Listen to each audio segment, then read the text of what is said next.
ntabwo ari byiza nimukemera ko abantu babandikaho imitungo ngo muyibahishire akenshi bavuye mu buryo budakurikije amategeko mu bujura se cyangwa se ibindi bikorwa by'ibyaha byabaye agashaka ko bitagaragara cyangwa se ashaka kugira ngo nk'igihe hari ababikora umuntu akubwiye ati reka nkwandikeho isambu nkwandikeho si imodoka burya ari ikibazo babyita guhishira umutungo guhisha umutungo bitabaye mu cyaha cya ruswa iyo uhisha umutungo w'umuntu adashobora gusobanura inkomoko y'umutungo uwo mutungo aho yawukuye uwo mufatanyacyaha kandi umufatanyacyaha nawe arahanwa babyita rero kuba umushumba w'umuntu ntabwo mujya mubyumva umuntu akaba afite nk'imodoka nk'eshanu kwako yenda yazikuye mu buryo budasobanutse akavuga ati reka nzandike nko ku mukecuru wanjye cyangwa nzandike nko kuri mubyara wanjye cyangwa undi muntu buriya ni ibyaha hari ingero nyinshi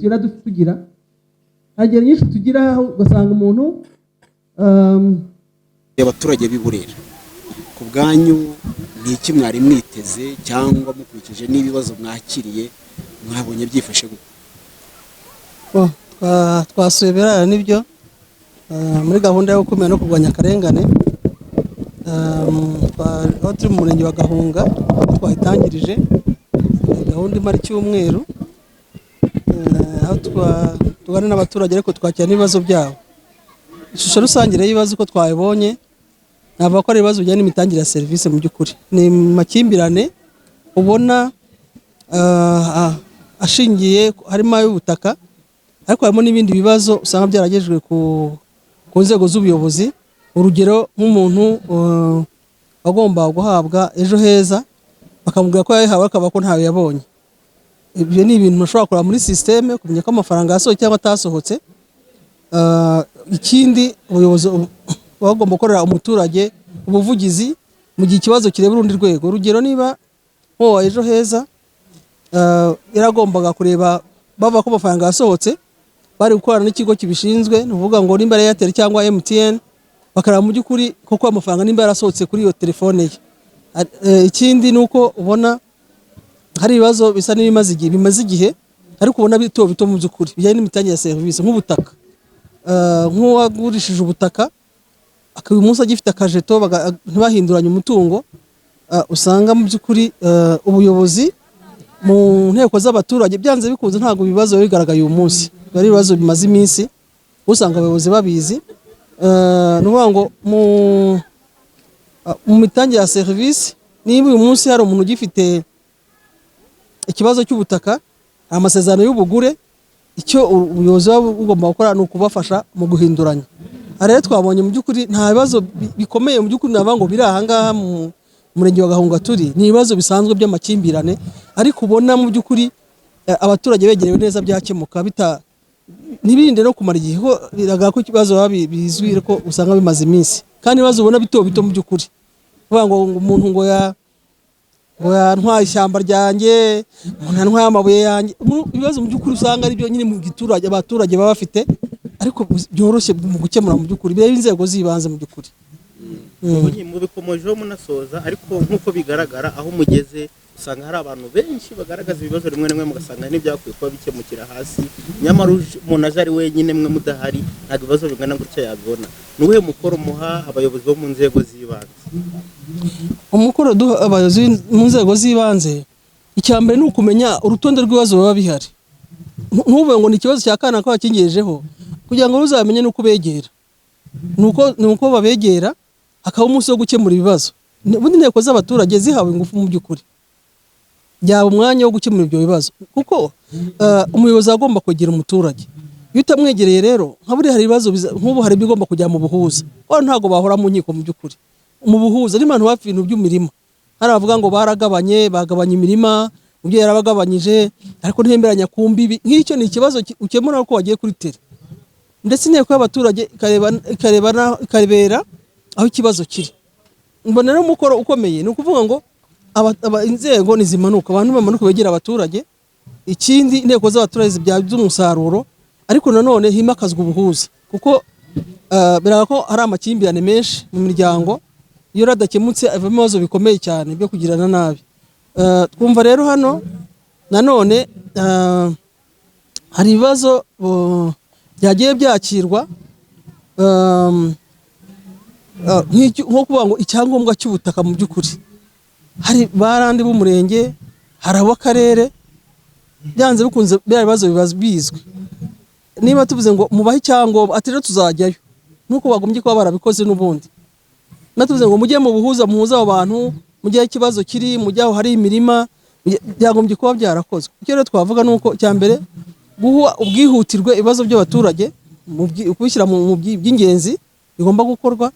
Ikindi ni uko urutonde rw'ibibazo rwagombye kuba ruzwi bavuga ati muri aka kagari hari ibibazo ibi n'ibi hari ibibazo ibi n'ibi noneho ku buryo habaho nko guhetura uvuga uti kano kagari tugakozemo icyumweru cyo gukemura ibibazo tugiye mu kandi gutyo kugeza igihe birangiriye nubwo ibibazo bitarangira ariko byibuze uvuga uti ibimaze iminsi birakemutse cyangwa se ireba izindi nzego ubuvuzi turabukoze.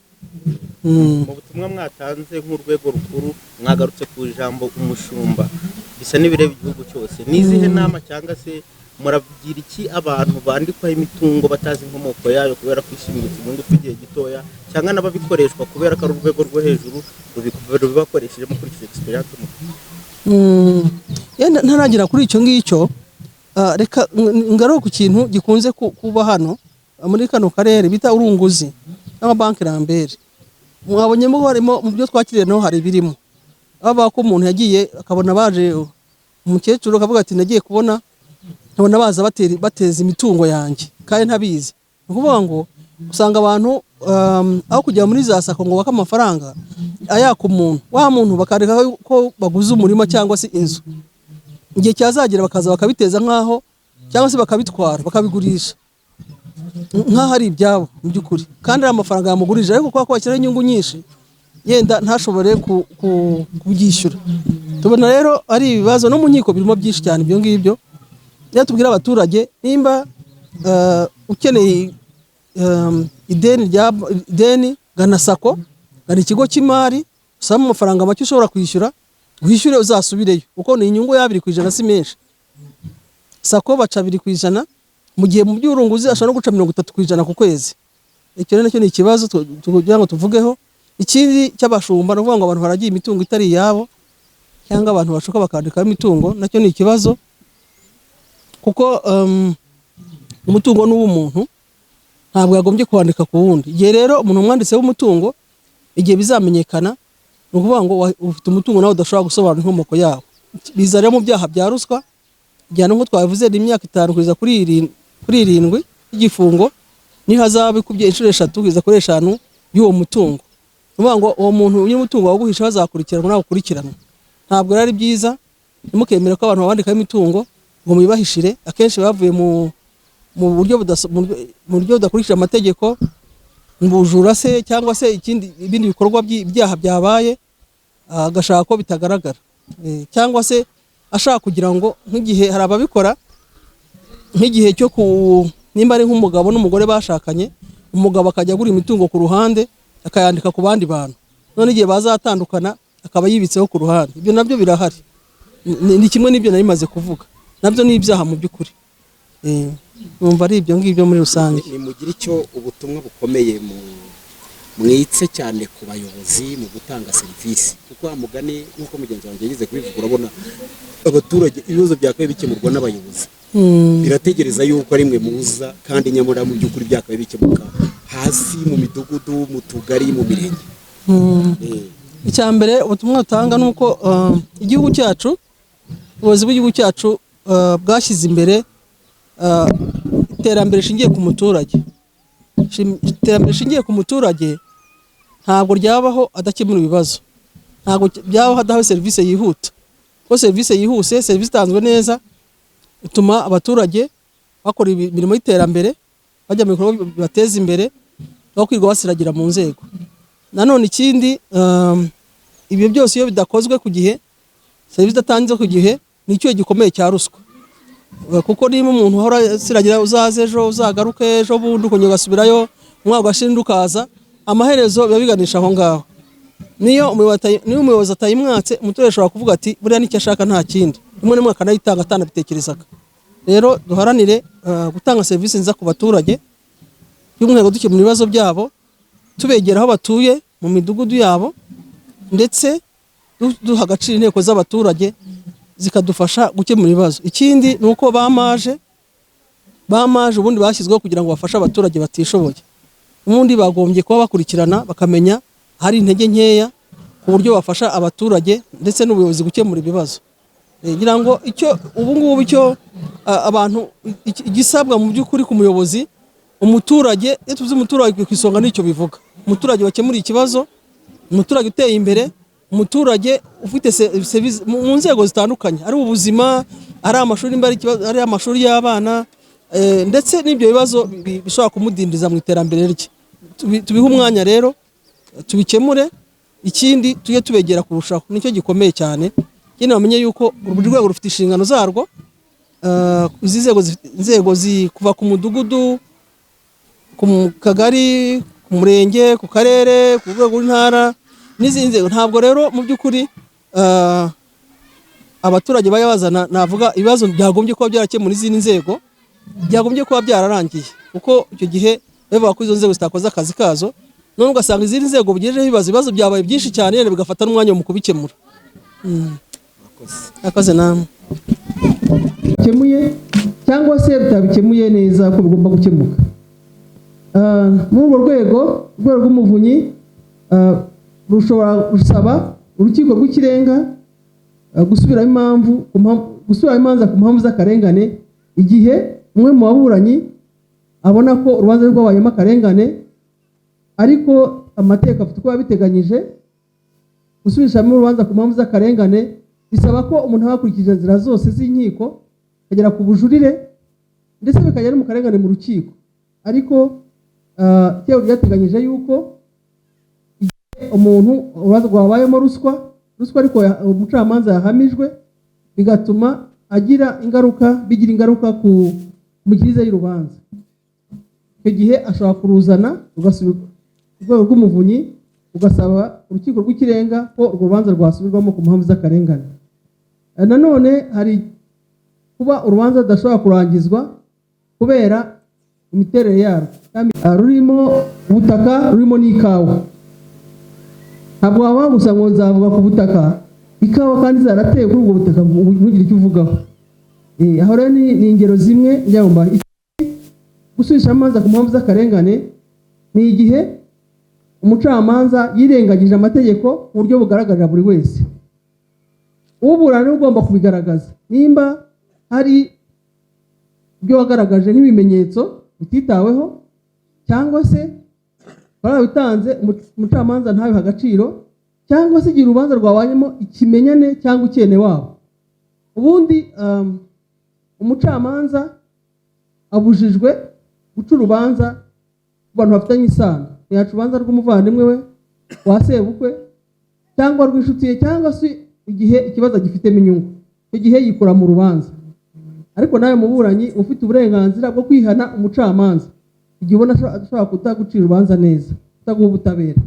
Ibyo rero nanone ni bimwe mu rwego rw'umuvunyi rushinzwe kwakira ibibazo by'akarengane kabereye mu nkiko igihe inzira z'ubujurire bwose zarangiye.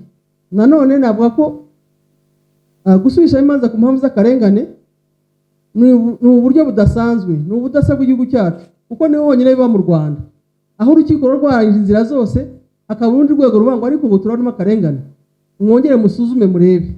Ni ubudasa rero, ni ukuvuga ngo igihugu cyacu akarengane aho kaba kari kose, kaba kakozwe n'inkiko, aho kaba kariho kose bagomba gukemuka, kuko hari inzira zisanzwe n'izidasanzwe.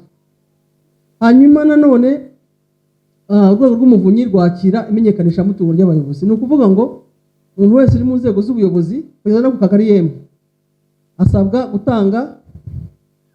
kugaragaza umutungo we n'aho yawukuye, ndetse n'imyenda afite n'ibyo yinjiza. Ni mu rwego rwo gukorera mu mucyo, kwimakaza gukorera mu mucyo, kurwanya kwigwizaho umutungo udakurikije amategeko, ndetse no kurwanya ruswa. Ni guhitamo amahitamo y'igihugu cyacu, aho umuntu agomba kubona ibyo yakoreye kandi mu buryo bwiza bukurikije amategeko. Aha rero ubu muri iki gihe turimo, ubundi bitangira birangira kuri 30 z'ukwa gatandatu. Aha rero tuza tuboneraho gusaba abaturage, iyo umuntu akubwiye ati reka nkwandikeho isambu, nkwandikeho si imodoka, burya ari ikibazo. Babyita guhishira umutungo. Guhisha umutungo, guhisha umutungo bitabaye mu cyaha cya ruswa. Cyaha cya ruswa, iyo uhisha umutungo w'umuntu adashobora gusobanura inkomoko y'umutungo, uwo mutungo aho yawukuye, umufatanyacyaha kandi umufatanyacyaha nawe arahanwa. Babyita rero kuba umushumba w'umuntu. Nta muntu, ntabwo mujya mubyumva. Umuntu akaba afite nk'imodoka nk'eshanu, kwa ko yenda yazikuye mu buryo budasobanutse, akavuga ati reka nzandike nko ku mukecuru wanjye, cyangwa nzandike nko kuri mubyara wanjye cyangwa undi muntu. Buriya ni ibyaha. Hari ingero nyinshi tugira, hari ingero nyinshi tugira, ugasanga umuntu afite umutungo. Hari byabayeho umuntu yari umuntu wakoraga umupapa, aza kwandika umutungo ku mwana abereye nyirarume. Wa mwana urumva yari akitangira university, urumva umuntu utangira university arimo wangije seconde, nta mutungo aba afite mu by'ukuri. Arangije aza kubona afite amamodoka. Kibaza mu modoka aho umuntu waho yayakuye. Twasanze ari umutungo agiye abona mu buryo bw'ubujura. Uwo mwana yarafashwe kubera ko niwe byari byanditseho.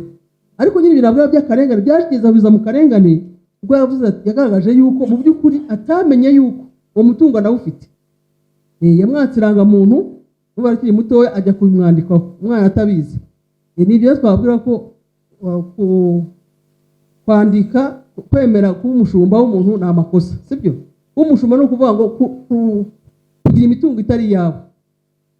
Ikindi nanone muri iyi gahunda yacu dufatanyamo na Minaloc, tuba tubasaba uruhare rwanyu nk'abaturage. Uruhare rwanyu icyambere ngira ngo nyakubahwa yabivuze, ngo tugire umutekano. Burya uvuze byinshi cyane, sibyo? Tugira umutekano, biri mu itegeko nshinga, inshingano z'umuturage. Hari uburenganzira n'inshingano z'umuturage. Umuturage afite uburenganzira bwo guhabwa serivisi nziza, serivisi inoze, serivisi yihuse. Ariko umuturage agira uruhare mu iterambere ry'igihugu, agira uruhare mu kubahiriza amategeko, agira uruhare mu kubana neza n'abandi. Ibo ni inshingano z'umuturage. Ubundi itegeko nshinga rikavuga ngo uburenganzira bwa muntu cyangwa umuturage burindwa na leta. Leta ibaha umutekano, inzego z'umutekano, leta ibaha ubuvuzi, leta ibaha amashuri. Ariko leta, wowe ni ujyana umwana mu ishuri, iyo ni inshingano, sibyo? Ukanamwitaho, ukamuha uburere, iyo ni inshingano. Iyo twaje nk'aha ngaha rero tugira ngo tubibutse inshingano zanyu nk'abaturage. N'inshingano ikomeye mu kwanga akarengane. Kwanga akarengane atari akawe gusa, ariko na mugenzi wawe. Urugero, ugiye gusaba serivisi niba iguhaye ku gihe, urasiragiye, urabyemeye rwose, urasiragiye, mujye mutanga amakuru, sibyo? Mutanga amakuru afite aho atangwa, kandi amakuru utanze agirwa ibanga. Niba udahawe serivisi na mudugudu, hari uw'akagari, sibyo? Hari umurenge, hari akarere, sibyo? Hari ndetse n'inzego, harimo n'urwego rw'umuvunyi. Hari imirongo itishyirwaho, hari umurongo wa RIB, hari uwa polisi murayizi, hari urwego rw'umuvunyi 199, inkiko ni 940. Icyo gihe ushobora kuvuga uti hari umuntu uri kunyaka ruswa, cyangwa se kuba yagutiza serivisi ndabona ashaka ko nibwiriza, sibyo? Icyo gihe urabigaragaza, ubufashije igihugu. Uko ruswa ni imungu ubukungu bw'igihugu, ni imungu itsindiza iterambere, kuko ntabwo wawe usiragira mu bibazo cyangwa se wikuraho amafaranga byo kurengera ngo yahe umuyobozi kandi afite inshingano zo gufasha. Urumva ruswa itera n'ubukene, sibyo? Rero aha ngaha tubasaba niki? Nuko mumenya ko ruswa ni icyaha kibi. Mbere ruswa ni icyaha, ariko n'ibikorwa bibi. Uyu munsi ruswa igizwe n'ibikorwa 12. Harimo kunyereza umutungo, harimo gusaba no gutanga, uwisabye bya n'uwitanze bose bya cya ruswa. Kunyereza umutungo wa leta, utangira ibya rubanda ubusa, udashobora gusobanura inkomoko y'umutungo, ibyo nabwiraga mu kanya, yo kugenda ukaba ufite nk'umuntu wakwanditseho umutungo, hanyuma ntushobora gusobanura aho ukuye, nawe urakurikirana. Hanyuma abane itonesha ikene wabo, gufata icyemezo gishingiye ku itonesha ikene wabo. Ibihano ni igifungo cy'imyaka kuva kuri 5 kugeza kuri 7. Iyo uri umuyobozi uri umucamanza uri umushinjacyaha ni imyaka 9 kugeza kuri 12 y'igifungo. Hanyuma ihazabu ni amafaranga acanyine ashingiye ahereye ku cyaha cyabaye ni inshuro 3 kugeza kuri 5 n'agaciro k'indonke yabonetse cyangwa yatanzwe. Urumva ko ni icyaha gikomeye. Ikindi ruswa ni icyaha kidasaza. Ukuvuga ngo uyu munsi ushobora kuba nta bimenyetso bihari guhamya icyaha, ariko buhoro buhoro kagenda bigaragaza ko umutungo ufite wawukuye mu byaha nk'ibyo ngibyo, nyeje umutungo wa leta, wibye se, ibyo byose birafatirwa, ari amafaranga ufite ndetse n'imitungo wabonye yaturutse ku cyaha, n'abo wayiragijeho bose abo ngana babwiraga bakayifata, bose bakurikiranwa. Rero twige gutanga amakuru ku gihe.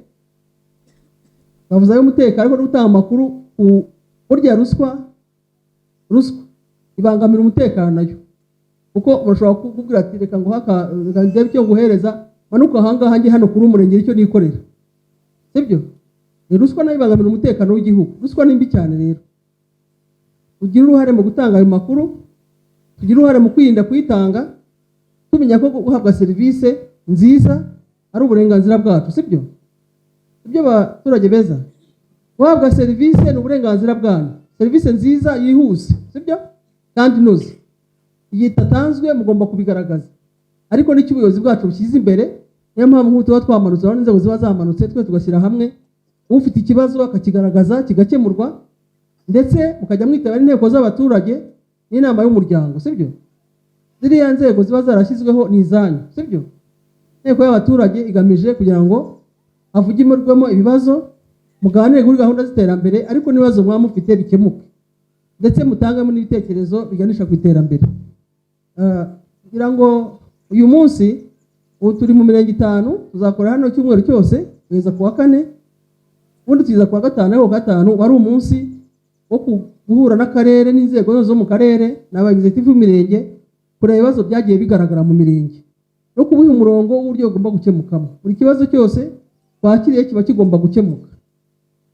Ubwo rero hatinze nagira ngo tubahe umwanya uhagije wo kubaza ibibazo ndetse no gutanga ibitekerezo. Igitekerezo cyo gutanga gitange.